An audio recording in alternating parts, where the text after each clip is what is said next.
हम बात करेंगे यहाँ पे रियल नंबर्स की। तो रियल नंबर्स की डेफिनेशन हमारे पास आ गई है। All the rational and irrational numbers are called real numbers. जितने भी रेशनल और जितने भी इरेशनल नंबर्स हैं, सबके सब हम क्या कहलाते हैं, वो सारी दोनों मिला के क्या कहलाएंगे, रियल नंबर्स कहलाएंगे। अब सबसे पहले अपन देखते हैं ऑल द रेशनल और इरेशनल नंबर।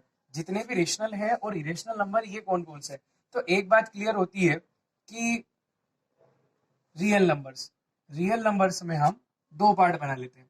दो पार्ट में सबसे पहले रखते हैं अपन रेशनल और एक और रखते हैं अपन इरेशनल। तो बात करते हैं अपन की रेशनल नंबर और इरेशनल नंबर कौन कौन से होते हैं। रेशनल नंबर वो होते हैं जो पी बाई क्यू के फॉर्म में रिप्रेजेंट किए जाते हैं। इरेशनल नंबर वो होते हैं जो अंडर रूट ऑफ पी के फॉर्म में हो। तो ये तो एक अलग कैटेगरी होगी, इससे कोई मतलब नहीं अपनों को, क्योंकि यहाँ पर आएगा आपका √2, √3, √5, √7, √11 एंड एसेट्रा। रेशनल नंबर जो पी बाई क्यू के फॉर्म में रिप्रेजेंट करते हैं। एक बात हम यहाँ सोचते हैं कि क्या हम 2 को पी बाई क्यू के फॉर्म में, यस 2 पी बाई क्यू के फॉर्म में रिप्रेजेंट करेंगे। तो 2 जो होगा, 2 के डिनोमिनेटर में अगर अपन 1 लगा दे तो 2 जो हो जाएगा वो रेशनल नंबर होगा। ठीक है। अब 2 को हम देखते हैं कि 2 जो था उसके डिनोमिनेटर में हमने 1 लगा दिया, लेकिन उससे पहले ये 2 जो है, ये 2 कहाँ आ रहा था, ये 2 आ रहा था आपका एक तो नेचुरल नंबर में आ रहा है। ये 2 जो है आपका कहाँ आ रहा है, ये 2 आपका होल नंबर में आ रहा है। यही 2 आपका कहाँ आ रहा है, इंटीजर में भी आ रहा है। तो इसका मतलब ये हुआ, ये एक अपन एक एग्जांपल ले रहे हैं। ये 2 हमें कहाँ का मिला, ये 2 हमें इंटीजर के अंदर मिला। ये कहाँ मिला, होल नंबर के अंदर मिला। ये कहाँ मिला, हमें नेचुरल नंबर के अंदर मिला। तो इसका मतलब ये हुआ कि जितने भी नेचुरल नंबर हैं, जितने भी होल नंबर्स हैं और जितने भी इंटीजर्स हैं, उन सभी को हम क्या बना के लिख सकते हैं, रेशनल नंबर बना के लिख सकते हैं। तो इसका मतलब ये होता है कि रेशनल नंबर के अंदर कौन कौन आता है, नेचुरल नंबर आ गया, होल नंबर आ गया या इंटीजर आ गया। अगर इन तीनों कैटेगरी में से भी कोई सा नंबर आता है तो वो सारे के सारे किसमें चेंज किए जा सकते हैं, रेशनल नंबर के अंदर चेंज किए जा सकते हैं। नेचुरल नंबर के अंदर से हमने 2 उठा लिया, होल नंबर के अंदर से हम 0 उठाते हैं। तो 0, होल नंबर की स्टार्टिंग 0 से होती है। 0, क्या 0 के डिनोमिनेटर में 1 लगाया जा सकता है, क्या रेशनल नंबर है, बिल्कुल ये रेशनल नंबर है, क्योंकि इसका डिनोमिनेटर 0 नहीं है। यहाँ पर न्यूमरेटर चाहे 0 हो सकता है लेकिन डिनोमिनेटर 0 नहीं होना चाहिए। इंटीजर, इंटीजर के अंदर से मैंने -2 ले लिया, -2/1 इसको लिख सकता हूं मैं। ये भी कौन सी कैटेगरी में आ गया, ये भी आपका रेशनल नंबर की कैटेगरी में आ गया है। तो इसका मतलब ये हुआ कि रेशनल नंबर जो है उसके अंदर आपका नेचुरल नंबर, होल नंबर और इंटीजर्स तीनों इसके अंदर इंक्लूड हो जाते हैं। और इन तीनों से हम क्या बना सकते हैं, रेशनल नंबर बना सकते हैं। और इसकी प्रॉपर्टी खुद की ये कहती है कि वो पी बाई क्यू के फॉर्म में होना चाहिए। तो इन सबके डिनोमिनेटर में 1 अगर लगा दिया जाए तो सारे के सारे रेशनल नंबर में बदल जाएंगे। इरेशनल नंबर आप अच्छी तरीके से जानते हैं, √(p), √2, √3, √5, √7, √11 where p is a prime number. ये रियल नंबर्स का हमारा थोड़ा सा कॉन्सेप्ट था। तो इस तरीके से अपन देखते हैं कि सारे हमारे पास नंबर्स जो है, हमने नंबर सिस्टम में अभी तक का जो कैटेगरी पढ़ी है वो कैटेगरी हम कहाँ तक आ गए, natural number, whole number, integer, integer के बाद रेशनल नंबर पर आए और रेशनल के साथ अपन ने इरेशनल नंबर पढ़े। और इन सबको मिला दे तो ये सारे किस में चले जाते हैं, कौन से नंबर कहलाते हैं, रियल नंबर कहलाते हैं।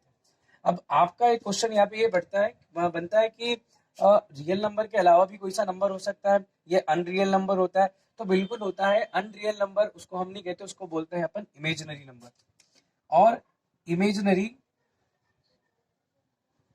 इमेजिनरी नंबर्स, और ये इमेजिनरी नंबर्स होते हैं स्क्वायर रूट ऑफ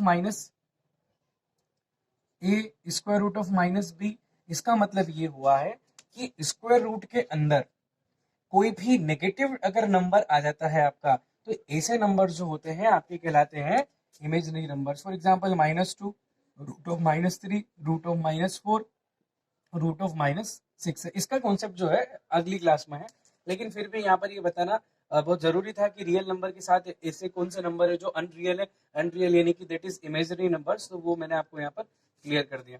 तो इस तरीके से इसके और भी एग्जाम्पल अपन ले सकते हैं। ये हो गया हमारा रियल नंबर्स। ठीक, अब हम एक बार और रिवीजन कर ले। नेचुरल नंबर हमारा कहाँ से स्टार्ट होता है, 1 से स्टार्ट होता है। होल नंबर हमारा 0 से स्टार्ट होता है। इंटीजर सारे पॉजिटिव और नेगेटिव, या हम यूँ कह सकते हैं सारे नेचुरल नंबर्स, ये सारे होल नंबर्स उसके अंदर इंक्लूड कर ले। ये सारे नेचुरल नंबर्स के अंदर हम प्लस पॉजिटिव और उनको नेगेटिव कंसीडर कर लें और इंक्लूडिंग क्या कर दें उनको 0, तो वो क्या बन जाता है, हमारे इंटीजर्स होते हैं। ठीक है। इसी तरीके से हम बात करते हैं फिर रेशनल नंबर की। रेशनल नंबर क्या होता है, जो कि पी बाई क्यू के फॉर्म में, जबकि उसका डिनोमीटर जो होना चाहिए, उसका denominator Q is not equal to zero. और इरेशनल नंबर क्या होता है, इरेशनल नंबर वो होता है जो अंडर रूट ऑफ पी के फॉर्म में हो, where P is a prime number. ठीक, ये एक कॉन्सेप्ट हमारा क्लियर होता है। इसके बाद हम चैप्टर के आगे वाली एक्सरसाइज पे चलते हैं और यहाँ कुछ समझते हैं, कुछ टर्म को अपन यहाँ समझते हैं।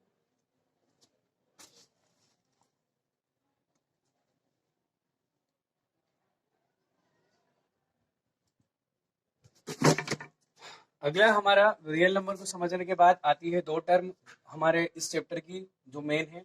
एक है लेमा और एक और है यूक्लिड डिवीजन लेमा। इन दोनों को समझना पड़ेगा। What is lemma? Lemma it is a proved statement, और ये एक प्रूवन स्टेटमेंट होता है used for proving the another statement.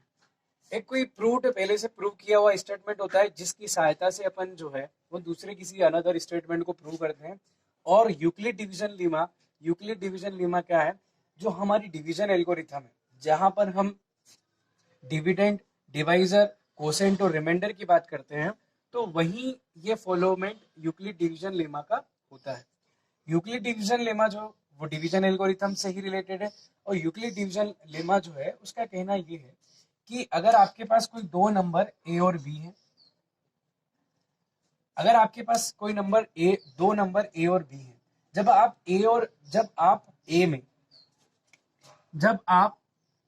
ए में किसी नंबर बी से, कोई एक फर्स्ट नंबर है, जब आप किसी नंबर ए में किसी नंबर बी से डिवाइड करते हैं, तो हम जानते हैं डिवाइड क्या होता है कि अगर हम ए में बी से डिवाइड कर रहे हैं तो ऑब्वियसली कुछ ना कुछ कोसेंट आएगा।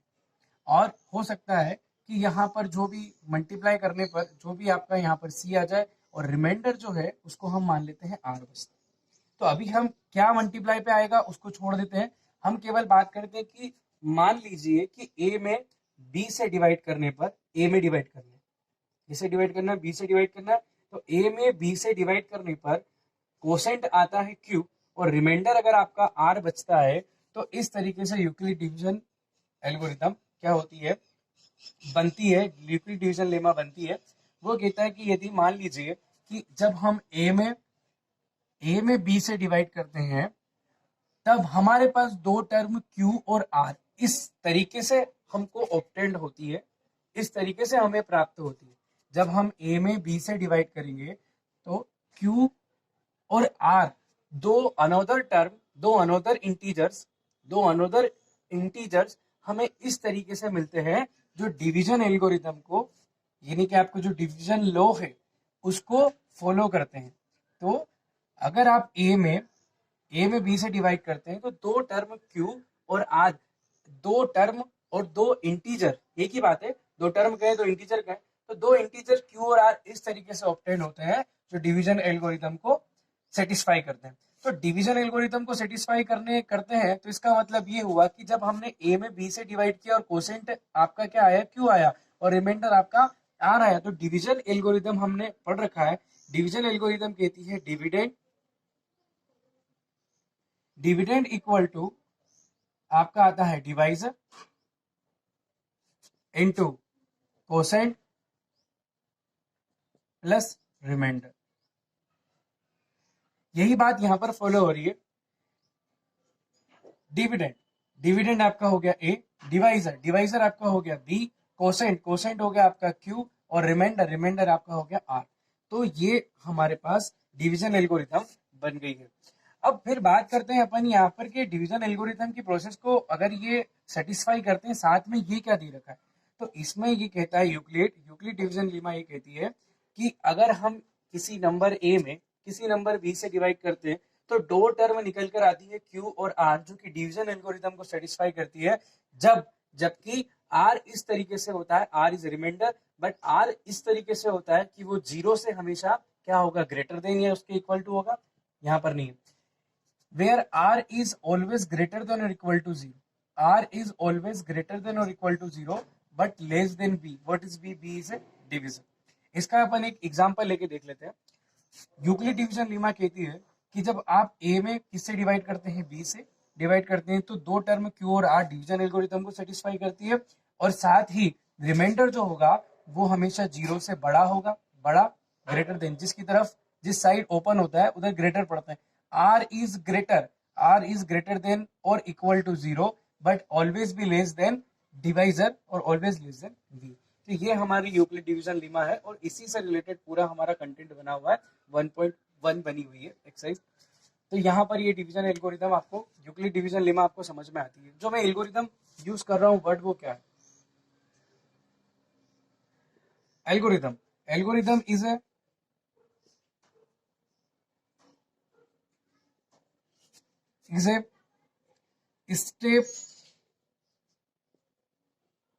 Step by steps solution of given problem। Algorithm किसे कहते हैं? एल्गोरिदम जो होता है वो स्टेप बाय स्टेप जो हम सीरीज कंटेन करते हैं, स्टेप बाय स्टेप सॉल्यूशन जो होता है वो सारी स्टेप्स, उन सभी स्टेप्स को मिलाकर जब हम एक नाम देते हैं तो उसको बोलते हैं एल्गोरिदम। किसी भी प्रॉब्लम को सोल्व करते समय जितनी भी स्टेप्स उसकी यूज की जाती है वो हमारी कहलाती है एल्गोरिदम कहलाती है। ये एल्गोरिदम भी हमारा कंप्लीट हो गया। Lima is a proven statement which is used for proving the another statement Euclid division lemma के according a is equal to bq plus r where r is always greater than or equal to 0 but always be less than b। ये हमारा content यहाँ पर Euclid division Lima का पूरा होता है।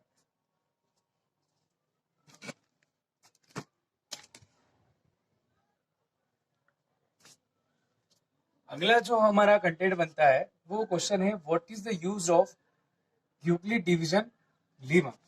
What is use of Euclid division lemma? Euclid division का lemma का यूज कहाँ होता है? तो इसका आंसर हमारा बनता है it is used to find the HCF between two given number. दो नंबर अगर हमारे पास दिए हो तो उनका एचसीएफ फाइंड करने के लिए हम इस मेथड को यूज करते हैं यूक्लिड डिवीजन लीमा। आपने एलसीएम एचसीएफ पढ़ रखे हैं तो ज्यादा बताने की जरूरत नहीं है। अब इसका डायरेक्ट हम एक क्वेश्चन लेते हैं एक्सरसाइज 1.1 से। ये आपका दिया हुआ है।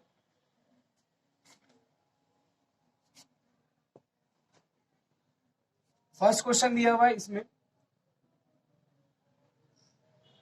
135 एंड 225। इसको हमको बताना है, इसको हमको यूक्लिड डिवीजन लेमा से क्या करना है, एचसीएफ इसका फाइंड करना है। और आपको समझना है कि यूक्लिड डिवीजन लेमा से इसका हम एचसीएफ कैसे फाइंड करेंगे, बहुत ध्यान से समझना है। अगर आपने क्वेश्चन ध्यान से समझ लिया तो बाकी सारे क्वेश्चन आपके लिए इजी हो जाएंगे। सॉल्यूशन यूक्लिड डिवीजन लेमा, सबसे पहले आप लिख लीजिए यूक्लिड डिवीजन लेमा के according a is equal to B Q plus R where R is greater than equal to 0 but less than always B. ये हमने यूक्लिड डिवीजन लेमा से समझ रखा है। अब सॉल्यूशन में हम पढ़ते हैं इसका। लेट जो बड़ा नंबर आपको दोनों नंबर में से जो बड़ा नंबर दे रखा है उसको a लेट करिए, a इक्वल टू 225, ठीक है। एंड जो छोटा नंबर दिया हुआ है उसको आप b लेट करिए, b इज इक्वल टू 135।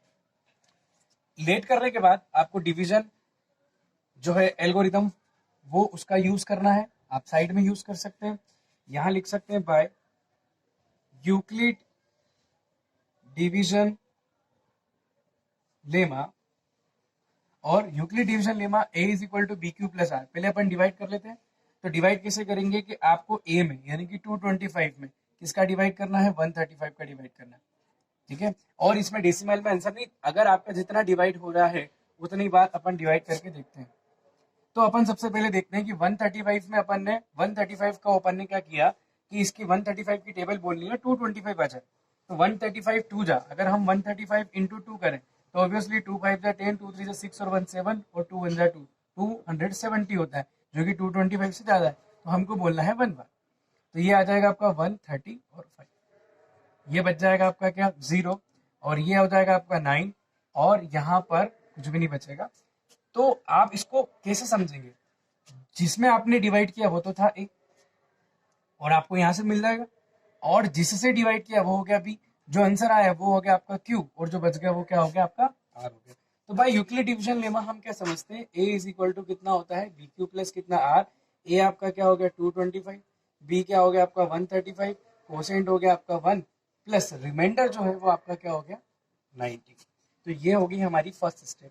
अब एचसीएफ कैसे फाइंड करें, तो आपको यही प्रोसेस तब तक क्या करना है, रिपीट करना है जब तक कि आपका रिमाइंडर क्या नहीं आ जाता, जीरो नहीं आ जाता। तो हम एक बार और करते हैं। नेक्स्ट स्टेप में, अगली स्टेप में क्या होगा, दूसरी स्टेप में, दूसरी स्टेप को ध्यान से समझिएगा। दूसरी स्टेप में जो बी होता है, जो बी होगा वो ए की जगह चला जाएगा और जो रिमाइंडर होगा वो बी की जगह आ जाएगा। इस तरीके से 135 अंदर आ गया, ये यहां से, और ये इधर 135 अंदर जाएगा और इसकी जगह आ जाएगा रिमाइंडर, कितना हो गया 90। अब 90 से हमको इसको डिवाइड करना है, तो 92 जा 180 होता है, तो 90 बन जा, ये हो जाएगा आपका 90, और वापस यहाँ पर बच जाएगा 5 और 13 माइनस 9, ये बच जाएगा आपका 4।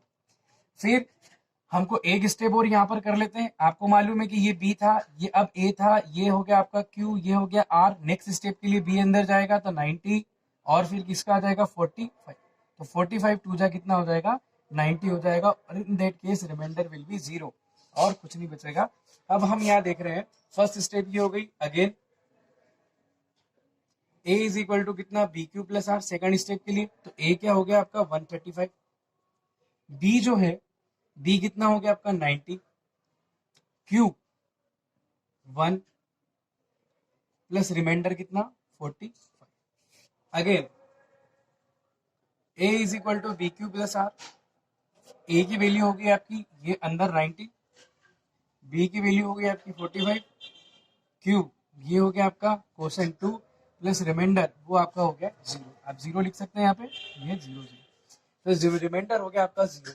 तो जैसे ही रिमाइंडर आपका हो जाता है 0, तो इन दैट केस जो आपका b होगा, जैसे ही जिस कंडीशन में आपका रिमाइंडर 0 हो गया, उसके बाद जो b की वैल्यू आपकी बच रही होगी वही आपका क्या कहलाएगा, वही आपका HCF होगा।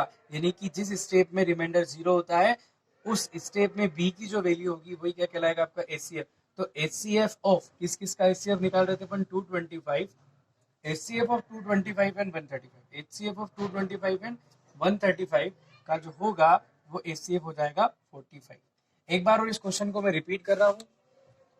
दो नंबर आपके पास दिए होंगे, उन दोनों नंबर में से जो बड़ा नंबर होगा वो आपको ए मानना है, जो छोटा होगा वो आपको बी मानना है। डिवाइड करना है, डिवाइड करने की प्रोसेस आपको याद है। रिमाइंडर आपको पॉइंट में डिवाइड नहीं करना है, जितनी बार मैक्सिमम डिवाइड जा सकता है उतनी बार करिए, इसको आपको डेसिमल में कन्वर्ट नहीं करना है। हमने देखा कि 225 में 135 का डिवाइड जो था वो डिवाइड हमने किया, तो डिवाइड जो हुआ हमारा वन टाइम हुआ और रिमाइंडर 90 बच गया, और इसको a is equal to B Q plus R के फॉर्म में लिख दिया। सेम अस दो बार और स्टेप रिपीट हुई, और इन द एंड हमको तब तक ऐसे इसको क्या करना है, रिपीट करना है। अच्छा, सेकंड स्टेप में चेंजेस हुआ था, क्या हुआ था कि r जो होता है वो बन जाता है b, और b क्या बन जाता है a। फिर इस स्टेप में भी ये हुआ, r जो है वो बन गया b, आर जो है वो बन गया, यहाँ पर आएगा बी, और बी जो है वो बन जाएगा ए। और इस तरीके से आपको स्टेप बाय स्टेप इसको रिपीट करना है, तब तक रिपीट करना है जिस स्टेप में रिमाइंडर 0 हो जाएगा, जिस स्टेप में रिमाइंडर 0 हो जाएगा उसी स्टेप में अंदर बी की वैल्यू जो होगी वो दोनों नंबर का क्या कहलाएगी, आपका HCF कहलाएगी। यही प्रोसेस आपको रिपीट करना है। बहुत सारे क्वेश्चन ऐसे होते हैं जिसमें फर्स्ट टाइम पे ही कंप्लीट डिवाइड चला जाता है, फर्स्ट टाइम में ही क्या हो जाएगा, कंप्लीट डिवाइड हो जाएगा, यानी रिमाइंडर क्या आ जाएगा 0, पहली स्टेप में ही रिमाइंडर क्या आ जाएगा 0। तो वहां पर घबराने वाली कोई बात नहीं है। जो आपका जो आपकी बी की वैल्यू होगी वही आपका क्या हो जाएगा, उसमें HCF हो जाएगा। चाहे फर्स्ट स्टेप में ही अगर आपका रिमाइंडर 0 आ जाए तो बी की वैल्यू क्या हो जाएगी आपकी HCF। हो सकता है कि कोई कोई क्वेश्चन ऐसा हो जो इससे भी बढ़ा जाए, 3 स्टेप में नहीं होगी, 4-5 स्टेप में हो, और फिफ्थ स्टेप में भी अगर आपका रिमाइंडर 0 आए तो इन दैट केस बी की वैल्यू जो भी होगी वो क्या हो जाएगी, आपका HCF हो जाएगी। इस तरीके से ये क्वेश्चन आपको मैंने एक्सप्लेन कर दिया है।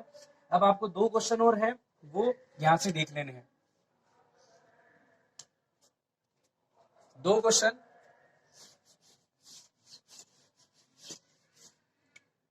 क्वेश्चन नंबर सेकंड 196 एंड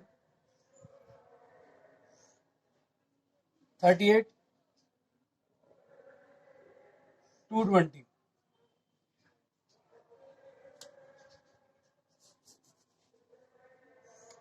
फिर क्वेश्चन नंबर थर्ड 867 एंड 255। तो आपको इस तरीके से ध्यान रखना है कि इन दोनों में भी बड़ी वैल्यू है ए है, ये हो जाएगी बी, इसमें बड़ी वैल्यू ये है, ये ए हो जाएगी और ये बी हो जाएगी। और सेम आपको यूक्लिड डिवीजन लेमा का यूज करते हुए क्या करना है, इसको सोल्व करना है और इसके आंसर फाइंड करना है। क्वेश्चन जो है आपको इनसाइड की बुक्स में मिल जाएंगे। और ये आपकी एक्सरसाइज फर्स्ट का फर्स्ट क्वेश्चन मैंने एक्सप्लेन किया था 1.1 का फर्स्ट क्वेश्चन, और फर्स्ट का फर्स्ट क्वेश्चन एक्सप्लेन किया था। सेकंड और थर्ड ये दोनों आपको करने की कोशिश करना है। सिमिलरली अगर आपको कोई डिफिकल्टी होती है तो आप इस क्वेश्चन को अगेन बार बार एक दो बार देखें तो इसकी प्रैक्टिस हो जाएगी। एस सेम आप ये कर पाएंगे। ठीक है, थैंक यू।